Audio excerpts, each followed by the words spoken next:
Pak Rudi baru saja membersihkan rumah yang baru dibeli. Ketika sedang istirahat, Pak Rudi mendengar suara seperti desisan ular. Ketika dicek, ternyata Edwin Channel.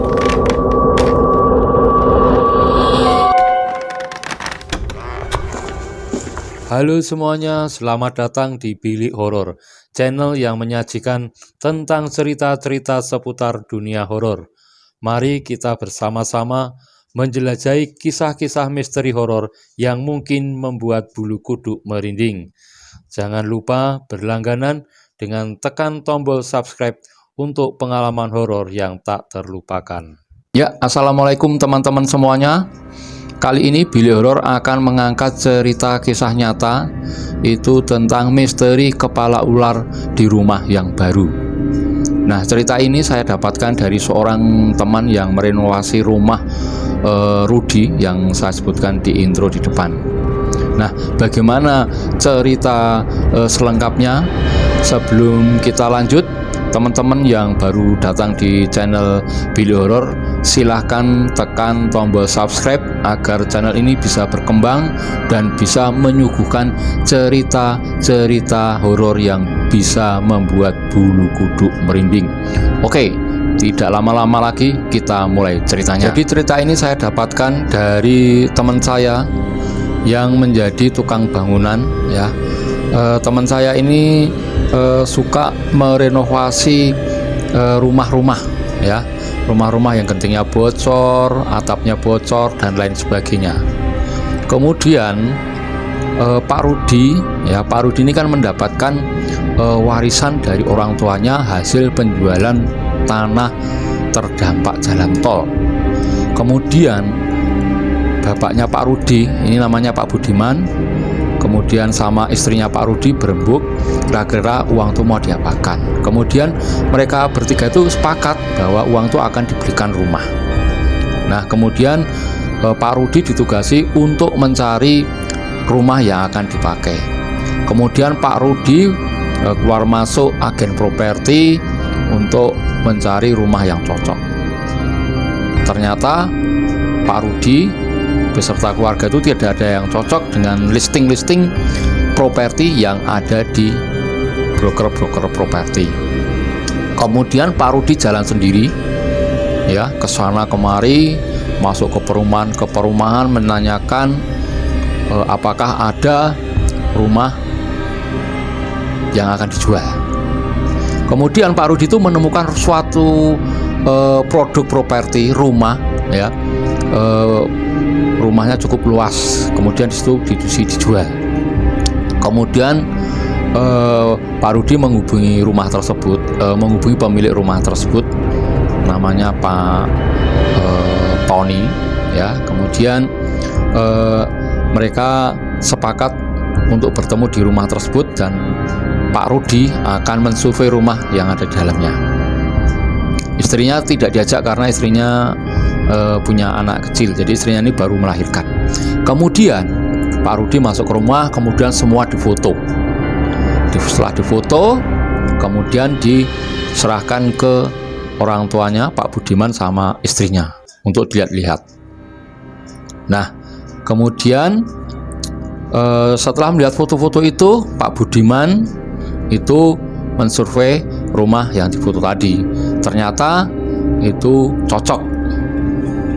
Nah, setelah cocok, kemudian Pak Budiman mengajak ya pemilik rumah tadi untuk ke notaris untuk melakukan penjualan, jual beli. Nah, singkat cerita, terjadi proses jual beli rumah. Nah, rumah ini kalau dibandingkan luas tanah dan bentuk bangunannya itu sangat murah, harga miring ya, karena murah ya, harganya cukup lumayan miring. Jadi ini yang dipilih oleh Pak Rudi. Nah, setelah selesai akad kredit, kemudian Pak Rudi belum bisa menempati rumah itu. Karena apa? Karena istrinya masih punya anak kecil. Jadi Pak Rudi itu hanya sesekali datang ke rumah itu untuk bersih-bersih. Nah, suatu saat Pak Rudi itu agak sore datangnya, kemudian bersih-bersih ya, karena habis dari acara kemudian bersih, dia bersih rumah itu. Nah, ketika istirahat, Pak Rudi itu mendengar suara desisan ular.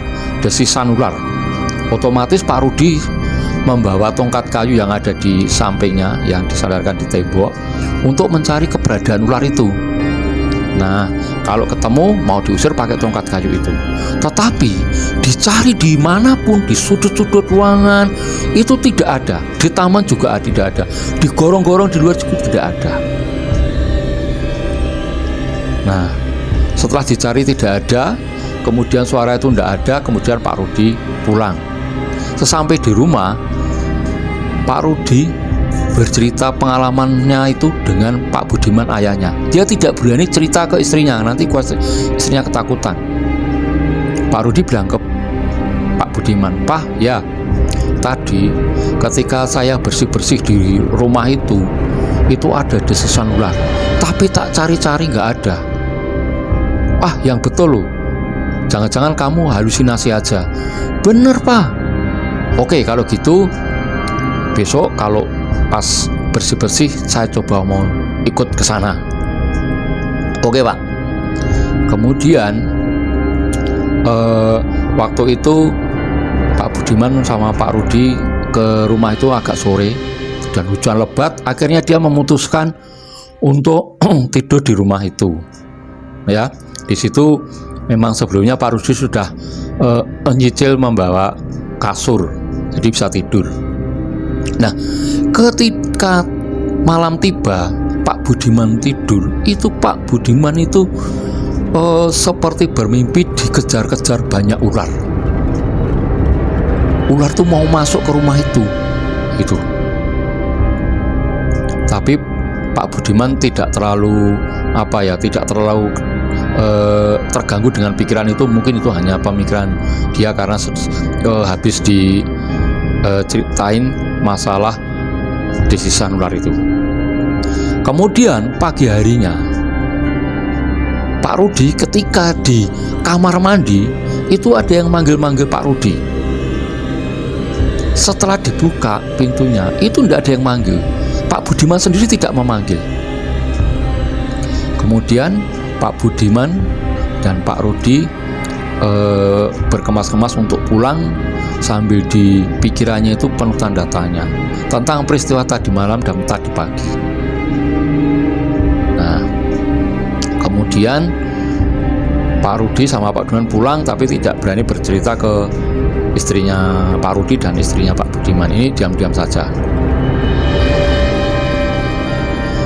Karena bulan depan itu rumah itu mau dipakai, karena mau boyongan pindah rumah itu kan harus dibersihkan juga secara fisik maupun non fisik, karena Pak Budiman menduga bahwa rumah itu ada yang tidak beres.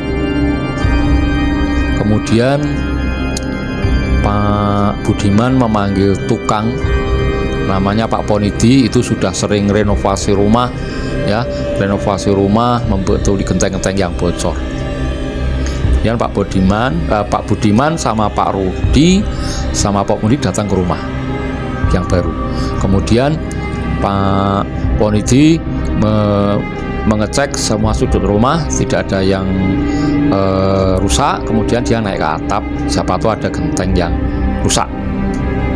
Ketika dia membuka lubang plafon, ternyata di sana itu ada 5 kepala ular yang sudah putus ya. Artinya itu kepala ular itu ada 5 sebesar kepalan begini, itu dipaku di kayu.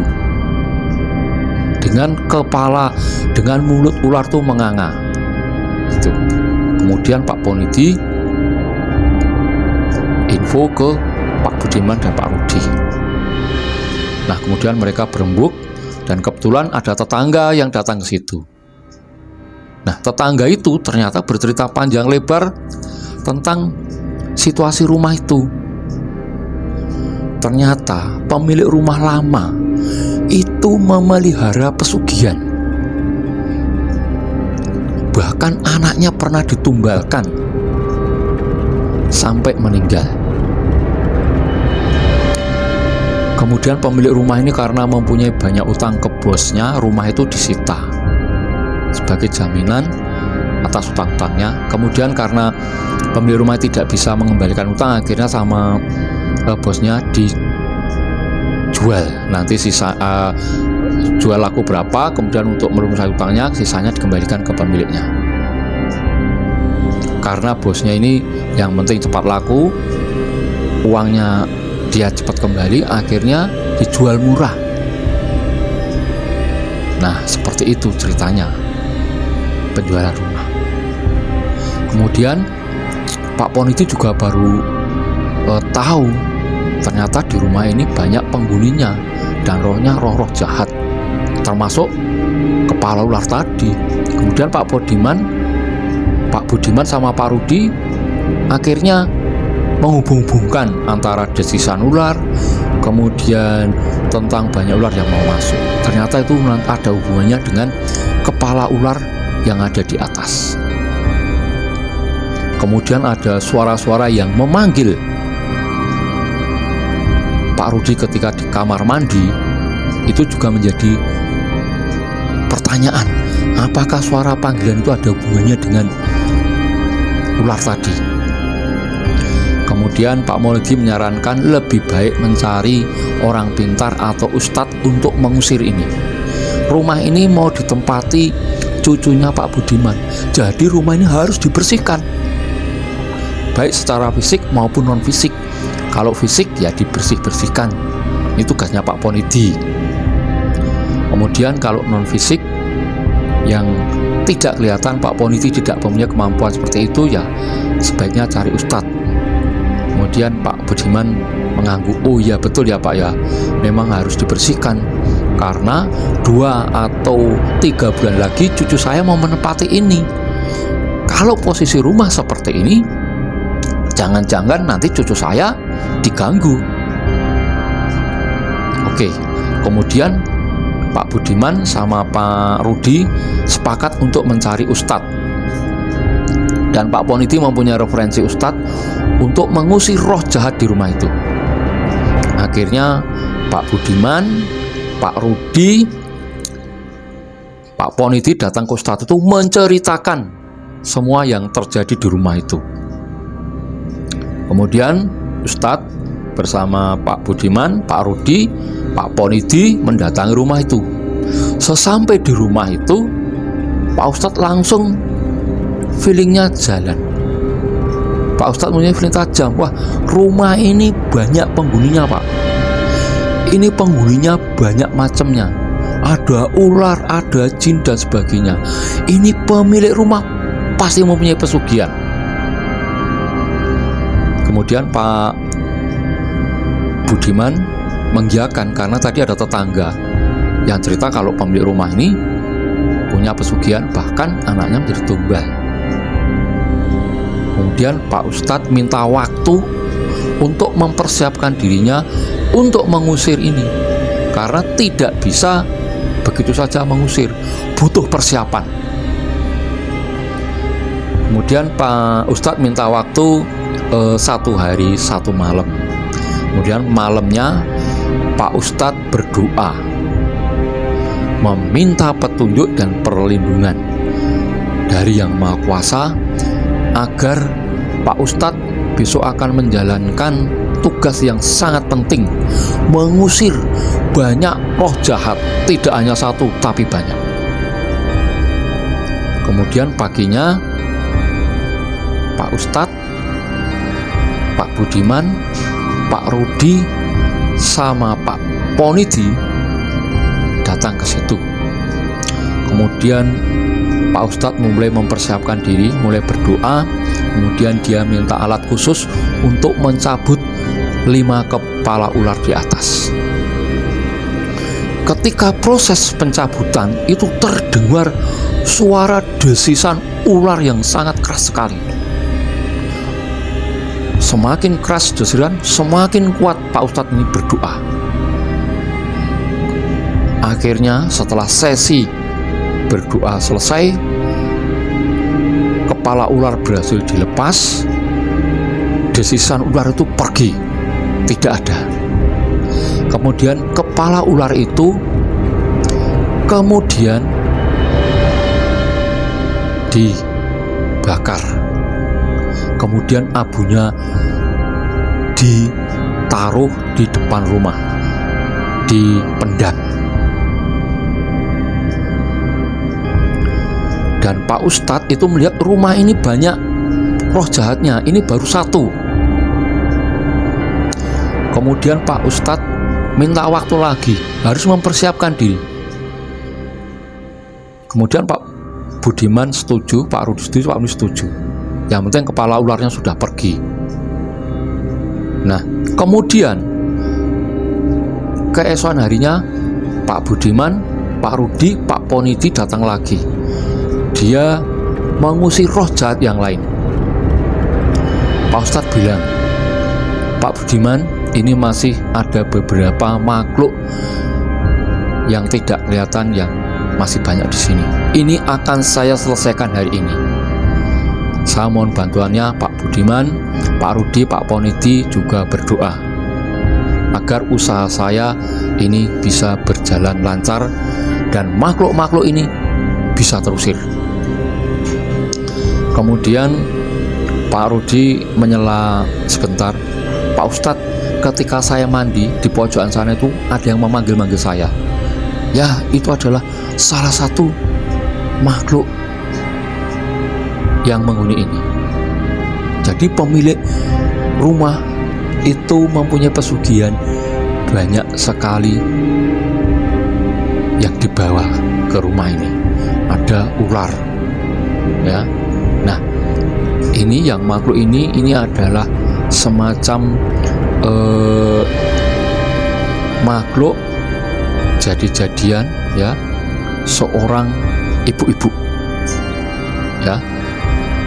Kemudian Pak Rudi berkata, oh mungkin ini ada hubungannya. Tetangga kemarin bercerita kalau pemilik rumah ini mempunyai banyak istri, yang resmi satu, tetapi istri-istri yang lain itu banyak di tempat. Kemudian Ustadz menjawab bahwa makhluk yang menyerupai ibu-ibu yang memanggil nama bapak itu adalah termasuk pesugihan agar istri resminya itu tidak curiga bahwa pemilik rumah ini mempunyai istri banyak. Singkat cerita, Pak Ustadz melakukan doa-doa di sudut-sudut ruangan, didoain, dan makhluk yang menyerupai ibu-ibu itu menjerit-jerit, minta ampun. Nah, setelah proses selesai, Pak Ustadz bilang, kamu harus pergi dari sini. Kamu tidak boleh tinggal di sini. Kamu harus kembali ke asalmu. Kemudian didoain lagi dan suara itu semakin lama yang menjerit itu akhirnya hilang. Nah, kemudian Pak Ustadz, Pak Budiman, Pak Rudi, Pak Ponidi berembuk sebentar. Kemudian Pak Ustadz bilang, nanti Pak Budiman sama Pak Rudi coba tidur di sini seminggu berturut-turut. Apakah ada gangguan lain atau tidak? Kemudian Pak Budiman sama Pak Rudi dibantu Pak Ponidi tidur di situ seminggu. Nah, selama seminggu ini ternyata tidak ada hal-hal yang mengganggu. Rumah kelihatan terasa adem ayem, tidak ada gangguan sama sekali. Kemudian Pak Budiman memerintahkan ke Pak Ponidi untuk melanjutkan bersih-bersih, karena bulan depan rumah ini mau dipakai untuk cucu saya. Sebelum dipakai nanti akan ada pengajian. Nah, begitu tadi teman-teman cerita tentang misteri kepala ular di rumah baru. Ini real ya, karena memang banyak orang yang pengen kaya instan, berbagai cara dilakukan. Salah satunya tadi memasang kepala ular sebanyak 5. Dan ular itu bukan ular sembarangan ya. Ular itu diperoleh dari dukun-dukun tertentu untuk membantu agar pemilik rumah ini kaya. Oke, bagaimana menurut teman-teman tentang cerita ini? Kalau ada komentar, silahkan tulis di kolom komentar. Dan jangan lupa subscribe ya, supaya channel ini bisa berkembang dan bisa menyuguhkan cerita-cerita yang horor, membuat bulu kuduk merinding. Nah, cerita selanjutnya masih ada kisah nyata ya. Ini tentang penunggu pohon beringin yang growong. Growong itu berlubang. Ceritanya bagaimana? Saksikan video berikutnya. Dan sekali lagi, jangan lupa subscribe. Oke, sekian dan terima kasih.